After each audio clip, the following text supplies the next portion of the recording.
আপনি কি জানেন লিওনেল মেসি ফুটবল ইতিহাসের প্রথম অধিনায়ক যে কিনা ইসরায়েলের বিপক্ষে ম্যাচ বাতিল করে জরিমানা গুনছেন? না, আপনি এটা জানবেন কেন? আপনার তো এটা জানার ইচ্ছে নেই, বরং আপনার কাজ মেসির সমালোচনা করা। একটা ছবি পেয়েছেন, অমনি মেসির সমালোচনা শুরু করেছেন। কারণে অকারণে মেসির পেছনে আপনি অকারণে পুরো ক্যারিয়ার জুড়ে লেগেছিলেন। তাহলে শুনুন, মেসি ফিলিস্তিনের মানুষের প্রতি কতটা মানবিকতা দেখিয়েছিলেন। সাল 2018 রাশিয়া বিশ্বকাপের আগে আর্জেন্টিনা মাঠে নামবে ইসরায়েলের বিপক্ষে। সবকিছু ঠিকঠাক। ঠিক সেই মুহূর্তে ফিলিস্তিনের তরফ থেকে জানানো হলো এই ম্যাচটা যেন আর্জেন্টিনা বাতিল করে। কিন্তু আর্জেন্টিনা ফুটবল অ্যাসোসিয়েশনের তরফ থেকে সেটা সম্ভব ছিল না, কেননা এই ম্যাচটা বাতিল করলে মোটা অঙ্কের জরিমানা গুনতে হতো এএফএ কে। আর অর্থনৈতিক দৈন্য দশায় ভোগা আর্জেন্টিনা ফুটবল অ্যাসোসিয়েশনের তরফ থেকে সেটা সম্ভব ছিল না। ঠিক সেই মুহূর্তে ফিলিস্তিনের মানুষ সরাসরি খোলা চিঠি ছুড়েন মেসির কাছে।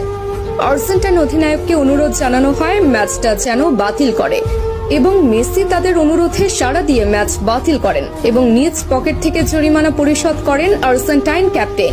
সঙ্গে সঙ্গে ইতিহাসের প্রথম ক্যাপ্টেন হিসেবে ম্যাচ বাতিল করে জরিমানার টাকা পরিশোধ করে অনন্য দৃষ্টান্ত রাখেন লিও।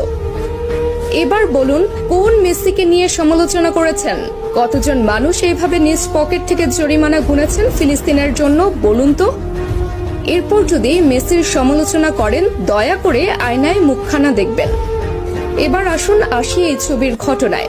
এই ছবি যেটা দেখছেন সেটা মেসি ছিলেন, কিন্তু মেসি তো সেখানে একা ছিলেন না, অথবা মেসির কোনো ব্যক্তিগত সফরও সেটা ছিল না, বরং সেটা ছিল ক্লাব বার্সেলোনার সফর। যে সফরে শুধু মেসি একা নন, বরং পুরো বার্সেলোনা টিমই ছিল। এমনকি সেই সফরে ব্রাজিল তারকা নেইমারও ছিল সঙ্গী। তাহলে সেই সমালোচনা কেন মেসির গায়ে একা আসবে? তাছাড়া প্রশ্ন আছে আরো একটা, সে সফরের জন্য ফিলিস্তিনের পক্ষ থেকে কোনো অনুরোধও জানানো হয়নি সফর বাতিল করার জন্য, অথবা ফিলিস্তিনিরাও সেই ছবি নিয়ে কখনো আপত্তি তুলেনি। কিন্তু যখন তারা মেসিকে অনুরোধ জানিয়েছে, সঙ্গে সঙ্গে মেসি সে অনুরোধে সাড়া দিয়েছে। এবার বলুন, মেসি তাহলে কিভাবে ওই ছবির জন্য সমালোচনার প্রাপ্য হন? বরং মেসি ফিলিস্তিন